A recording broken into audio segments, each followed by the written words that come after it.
Тут по дорозі ще така водойма. Я так розумію, що це все також частина ось цього Карпатського моря, недобудованої ГЕС.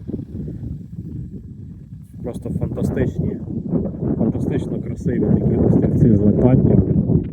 Їх тут дуже багато.